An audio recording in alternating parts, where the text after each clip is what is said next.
All right, Chris. Well, this is episode 13 now, which is awesome.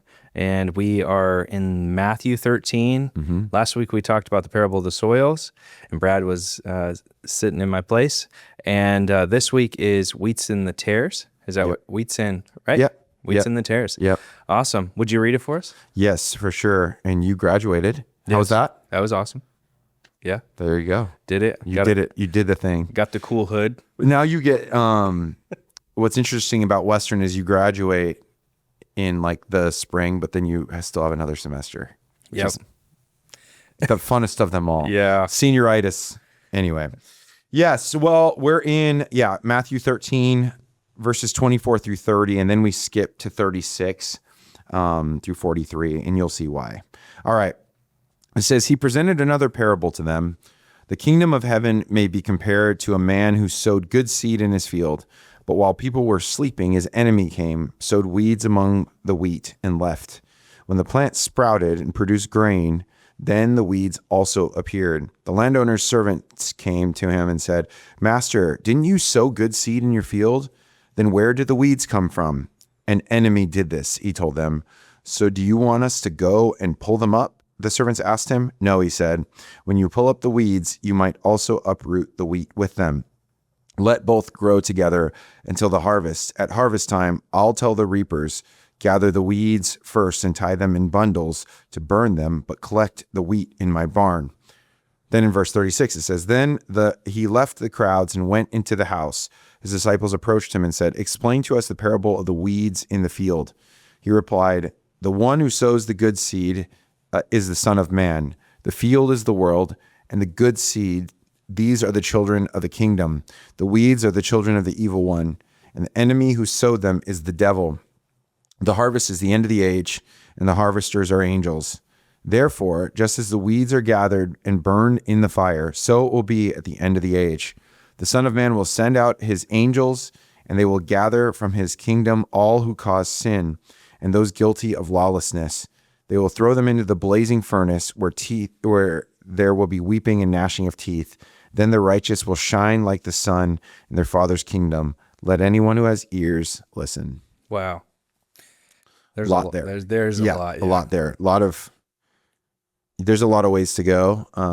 There's kind of like, in a sense, the origin of evil story is mixed in there. And a lot to talk through. Yeah, I mean, there's eschatology. There's stuff for our heart. There's a lot. Yep. Where do you want to start? Well, I think so last week we talked about soil and seeds, and we were talking about all good seed. It was at that point it was referencing just good seed, and the sower being Jesus, and then the different soils and how they react to that seed. And we went through that whole thing. I don't need to do it again. You can watch last week's episode, or the message, or just read it. But this time we're talking about there being two types of seed. And it's really confusing situation where there's these weeds, which would be, it's called like bearded darnel, looks almost exactly like wheat, growing among the wheat. And that had been sown there by some outside source. And the confusion of how to deal with that is kind of what's going on here. And I think there's some good insights we can take from all that. Yeah. Do you think is Jesus using the same, in the parable of the soils, the seed is the gospel, or the message that goes forth? Is that the same for the wheats and the tares? Well, he's saying the good seed is those of the kingdom. So he's calling them like the believers, right? Okay. And so I guess it would be those, in the message, I think I said, at least I wrote it down, is like those receivers of the transformational seed, those who had like let it grow. And now they're wheat. They're producing something of substance that's helpful, that nourishes, that brings life, So it's maybe like the next step of the seed, like the growth, I guess. Yeah. The fruit of the seed. And then, so the other seed, we know that the enemy is the one who sows the seed, and I would think that the seed was the enemy. But in the story, there's some sort of distinction there. Like, what do you think? Yeah, I think it would be like there's the transformational seed of the gospel, and life, there's also a transformational seed of the devil, which is death. And it's interesting to see. I read a bunch of different commentaries. I read like 4 or 5, maybe 6, depending on the text. Yeah. I try to hear a lot of people's different opinions on it. Some commentaries that are more like simple, and some that are more like, theological, serious, I guess. And it's interesting how some kind of just conflate this is the church, but Jesus himself says this is the world. And so if you're looking at it as the world, you kind of have to understand that we were all those who had received the transformational in the negative seed of the devil. Oh, yeah. We were in a sense all tares. We were in a sense all darnel, the evil wheat, or it had even been called like bastard wheat. Like it was like this, like not the real thing, but it looked like it. Wheat will nourish you, I mean, unless you're gluten free. But that bearded darnel, that stuff will actually like poison you. It'll mess you up. You'll get nauseous. I mean, it could even kill you if you have too much of it in the wrong circumstances. So, but I think it represents the field, being the world, represents all of us, where there's a lot of people mixed in there. Some might look one way and they aren't. Some might, but I think it's important to understand we were all once that. And this is truly like a story of God's long suffering and patience, I think, with humanity. And it's also a reminder for us to like, remember, it's not our job to figure out who does and doesn't go to heaven, but to hopefully affect those to want to, and to show them what it looks like to be transformed from, seed of the devil to seed of the Son of Man, of Jesus. Yeah.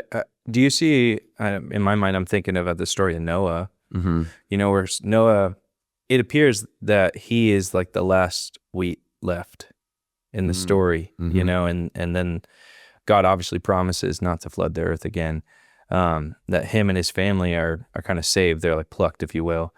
Do you see that connection? I don't know. I mean, I think that, even like Lot in Sodom and Gomorrah, which is, he's shaky at best. Really. Yeah. He's barely there, but there's a lot of references to the evil that surrounds, and there being some remnant or some lasting, the one person that makes a difference. I think about even like Joseph in the, in Egypt, like how much he affected that whole country by being who he was, and how that changed. Or Daniel, Shadrach, Meshach, and Abednego. All those guys are in pretty harsh and hard situations, but they're standing out everywhere they go. And there's something about them that some people really hate him, and some people are like inquisitive about him, almost like a Jesus type. Yeah. Where they look at Jesus and they go like, I don't know what that is, and I'm interested, and anyway, yeah. Yeah, it's interesting. Like the idea of the remnant, when you're reading through, like some people, when we read through scripture, you see the idea of the remnant in the Old and New Testament. It's not an idea that ever, in fact, it kind of takes on a thicker meaning in the New Testament. But yeah, and you can see the ideas here that there's got, even in the world of wickedness, there's always God is working and moving. But I think I tend to read this and I think about how devastating the tares are, rather than thinking about the grace and like you're framing it differently than I'd read this in the past. And I think it's refreshing, to focus on the fact that there is wheat, and that, they're talking about plucking it and kind of dealing with it, or even in Noah's case, where to start over. But here is there's a kind of an emphasis. You're emphasizing that God has sowed good seed in the tares, which is interesting. Well, it started with good, and this is kind of like even why, if God created everything, why did he create evil? Well, we see there's an outside source that brings evil in. It's in it, because what evil is it's always a distortion of something good. You can really think about it. Every kind of evil is probably trying to scratch the itch of something not innately evil as a human, Yeah. but it's a distortion and like a mutation of it. Yeah. And it becomes really bad. Like something that starts like not bad, if it's in its proper context, can become super bad. Like if it becomes its own God. And that's kind of what you see with evil, is it takes something good and spins it. Like to use even Satan, the devil as the serpent goes to Eve, the way he entices her by saying something that is not necessarily bad for us, like to know what's going on, but there was something about it that was like to know more than God almost, or like to be on the same plane as him. It's a power struggle. It's a lordship struggle. It's a king on their kingdom sort of struggle. And it's tapping into those weird vulnerabilities and insecurities and then promising something without the life-giving source. Yeah. And that is where it all goes. And so a lot of perversion we see in the world it's not based on something inherently evil at the beginning, but it becomes that later on, even things like, power, a good leader changes everything. I mean, you see, if you want to look at the Old Testament, look at the kings, the good kings. Oh man, look what it brought to the land, and the peace and the healing and the God is fighting for them and working with them and doing all these different things. But as soon as the leaders go sideways, and a lot of them, and even God told them, like, you don't want a king, because they will eventually figure out how to rule over you and like have their hand on you, and they will find absolute power corrupts absolutely, and we see that, a lot of it's even relational or sexual, that kind of stuff. It's like, that's not bad in its proper context, but when you start looking for it to give you something else it was never intended to give you, and then it becomes like its own God, that's a big problem. Money, it's the love of money that's the root of all kinds of evil. But there's prospering throughout scriptures and people being generous and utilizing their resources for kingdom goods.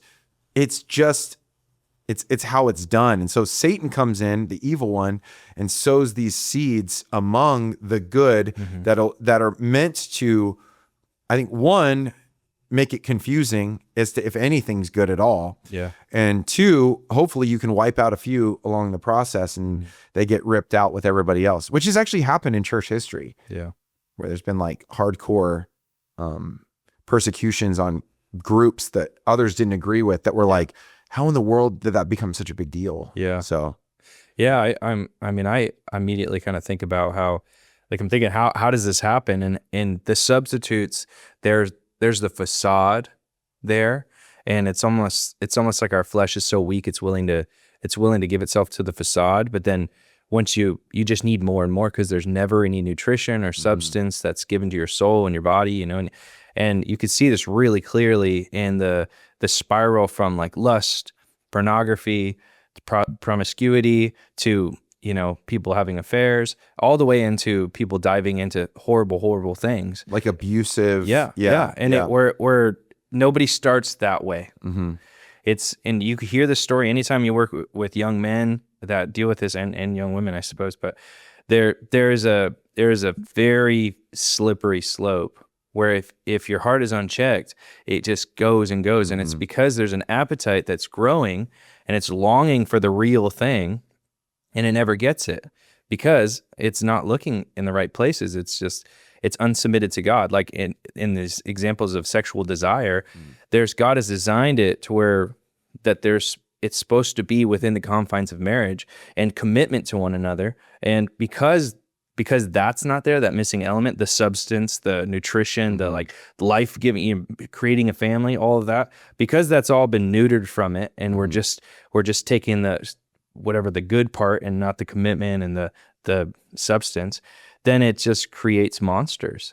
Our flesh is already a monster that God tells Cain, if sin's at your doorstep, you have to subdue it, like fight it. And when we don't, we will quickly become the person that we hate, the person that we'd never think we would be, and that's in every single sin. And it's interesting here because I mean, that's what we're looking at. The appetite of sin in our flesh. It's never ending. Right. Because it can just never provide. In fact, it's like, the tares are poison. Mm-hmm. They're destroying us rather than bringing us nutrition and bringing order to our life and grace and love and harmony, Yeah. But sorry, there's a lot, but No, that's good. No, that's good. I mean, forget who it was. Some billionaire was like, how much more money do you think you need? And he says, just a little more. yeah. It's like the just a little more. There is no end to that. Yeah. It is just it'll never stop. It'll just keep going. It's like a feedback loop. Yeah. Like I feel like, remember gym, like when you're being in school and you have like a gym amplified system, like PA, and the worst acoustics ever. Everything's like bouncing off the walls, and someone doesn't know how to do sound. It's like the science teachers like on the soundboard, and all of a sudden it just goes, and everyone's like, until somebody like turns off the whole system. Like they like pull the plug, and you're like, that was not what, just pull the mic down. Anybody knows what they're doing, but it's a feedback loop because as the microphone receives sound, it sends it out through the speakers, but then it's coming back to the microphone, and then it loops and it gets a little stronger because it gets louder, and it's louder and louder. And that's what you're hearing when you're hearing that, is this loop is speeding up with more intensity. That's exactly what sin does. And I don't want to like go too far in I guess comparing the two, because Jesus doesn't draw this exact line, but the weeds also have a way of suffocating out the good seed. Like, and so that's what we saw last week. So I think there's some degree of like, it can make you feel like, why am I even here? Everything around me is bad. Like, why not? They all look just like me. They're growing fast like me, maybe faster. Like, I don't know. What's the difference? I don't even know. Well, there is a huge difference that will become even more obvious at the end. It'll be clearer than ever at the end. And so, another thing I think is worth talking about is, the servants notice that there's a problem. The servants look around and they go, there's two different types of plants here, and they are they're warring with each other basically. Should we just take out the bad ones? These are servants. These aren't like the harvesters. These aren't the ones that know really well. They're just like, let's just start ripping stuff out. Well, if I told my kids to go nuts in the back and like, hey guys, clear out all the weeds, they would probably clear out plants because maybe the flowers aren't blooming right now. They would think that might be a weed and pull it out, because they just are novices at that. They won't be able to really tell. And so I think it's important for us to recognize, we should care about fruit. We should be like checking ourselves and each other. Like, hey, look, what's going on? I mean, it's not really lining up. Like your life isn't reflecting whatever, but like to say that person's saved, that person's not, that person's going to be burned in the fire, and that person is good to go. You might not know what you're doing. You might have no idea that the person who you think is doomed for destruction is going to end up being one of the most prized, wheat. And then the guy you think looks really good on the outside could very well be part of those weeds that just really did a good job of camouflaging in. And that releases us from a lot, I think, leaving it up to the end. And also knowing it's God's patience. Why isn't the Lord returned? Why isn't he dealt with evil once and for all? His long suffering, his patience. If he came 25 years ago, I'm not in, or whatever, or like, or maybe whatever it was 26 years ago. And we said in church, how many of you 10 years ago, if the Lord would have done all the harvesting right then, would that have been a good situation? And it's like, that's a mixed, you don't know, and so just knowing that we have a really good judge at the end that will be able to really tell what's what. The harvesters know. They're not going to mix it up. They're going to know exactly what it is. And so it talks about the angels being the ones to do that. And so, but What would you say to the person that's listening to this and they're thinking, okay, how do I take this and what do I do today to be faithful? Yeah. Like, what would you say to that? Yeah, I would say that being wheat in the world of weeds is more. It leaves a bigger effect than you think. Last night I was at the young adult group and we were talking about that. We were talking about how your witness matters a lot to those around you, and don't forget, like, it's part of it is remembering that you were just like that not long ago. Even if it's been a long time, it's still not long ago. And you remember that feeling and of only having a poisoned mind, only having a poisoned life, only like seeing things for yourself, but knowing something's wrong. I would say that inside the human heart, there's a hardwiring to know that whatever I've experienced, because sometimes we think, oh, those people, they're fine. They don't need it almost. I mean, that's not true, like theologically, but you go, they're doing so well. They got their house and they got, their cars and their vacation homes and all this and that, and everything looks great. We know biblically and from all experientially, I mean, everybody you talk to, that is not, no one is settled there. No. They can't be. They're away from the source of life, so that no matter how much it looks like life, it's not. It's missing something. You being able to be wheat and standing out for who you are, to be the real thing amidst all these other things, has a great effect, and it's not worthless. It's not without. It's not. It's. You got to do it. It's worth it. It matters. I shared with the crew last night that I got saved, and I was working at FedEx and Rialto, and my life was changing pretty dramatically. And I just was like, God, how can I help these other people? Because they're messed up. I mean, their stories, the way they talk, what their weekends were like, people are pretty clear and open about that. I mean, they're talking about all of it. I'm like, what do I do? And so the Lord put it on my heart to become the best worker I could be, which was and literally I had the manager or the guy running the thing say that I was the best loader on the whole dock. And I ended up becoming the guy that would go and put out fires for other people. I'd help them when they'd have packages everywhere. They'd be coming down the chute. And when the chute would get backed up too far, it would hit a sensor that would shut the whole system down. And as soon as that happens, someone's in trouble, And so what I would do is I'd see the chute getting full, and I'd jump in and I'd just start busting it out with people. And I'd try and just fix all the problems people are having and jump in or whatever. And I remember just being like, all right, Lord, how do I do this? How am I a witness? And so one was, I thought I needed to just be a good worker, which that was cool. But then one day I had just been praying that morning. This guy, Ramon, says to me, he's like, hey, what are you, a Christian or something? And I was like, thank you for asking, Ramon. And I'm like, all right, Lord, this is my shot. And so I ended up explaining all of it to him while we're loading up, walls and boxes. I'm like, you should stop talking so much. You'd be better at loading. But just kidding. But I ended up going to his house in San Bernardino. We'd watch these boxing matches and stuff that I didn't really care about that much, but he became a friend of mine. We go eat, go whatever. Years later, that guy was calling me. Years later, not just him, but multiple guys. I didn't have tracks. I didn't have anything like that, but it was God, how do I stand out here? What do I do here? And it had a real ministry approach to all of it. And it was pretty cool. So for me, that was something simple. I think anything you do when you're doing it unto the glory of the Lord and doing it well, and you're treating people with the love of Jesus, and that makes an impact. And you don't even realize it until later that light is meant to be shine. It's meant to be, the dark sees it and they go, what is that? All I've ever known is darkness. Yeah. They see hope. All I've ever known is hopelessness. They see truth. All I've ever known is lies. I tell myself lies every day, just trying to make it work.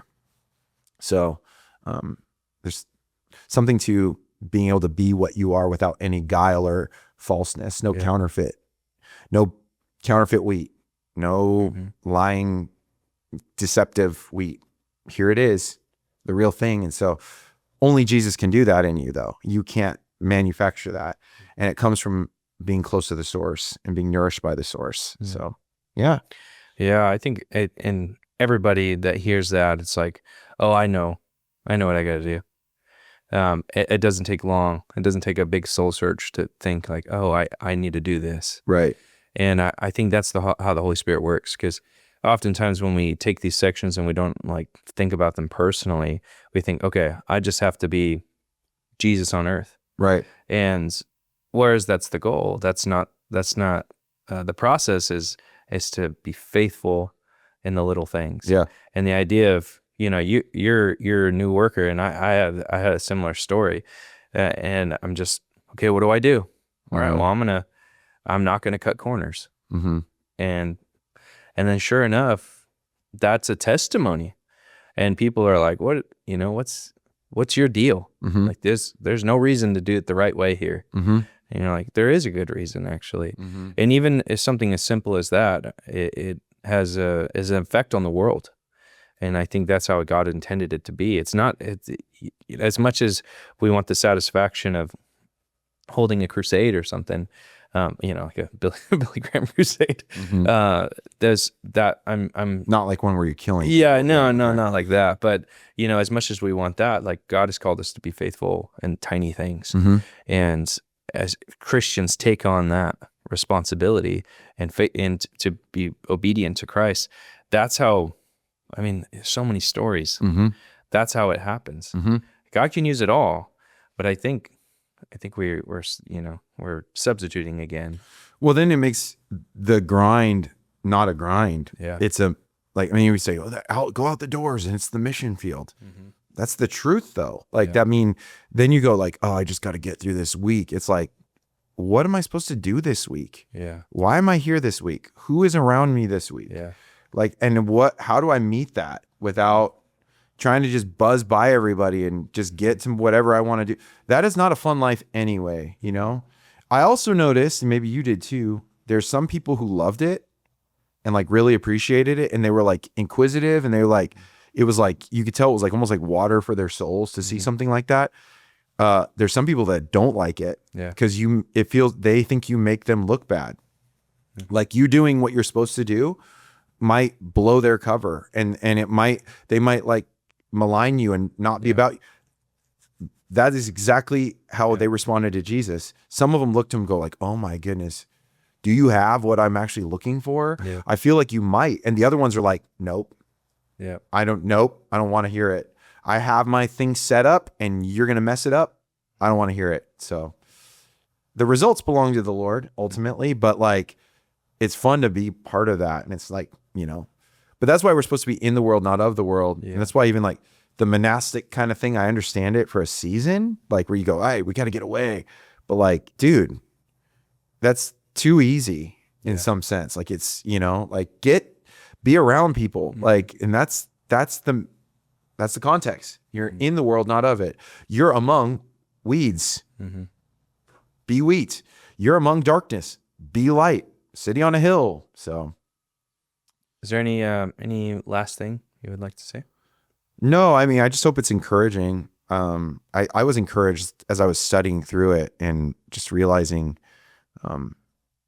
like that's exactly what Jesus did, and it's exactly what his disciples did. We see in Acts and the rest of the New Testament, and we get to be part of that mission carried on. And so, yeah, pretty cool. That's awesome.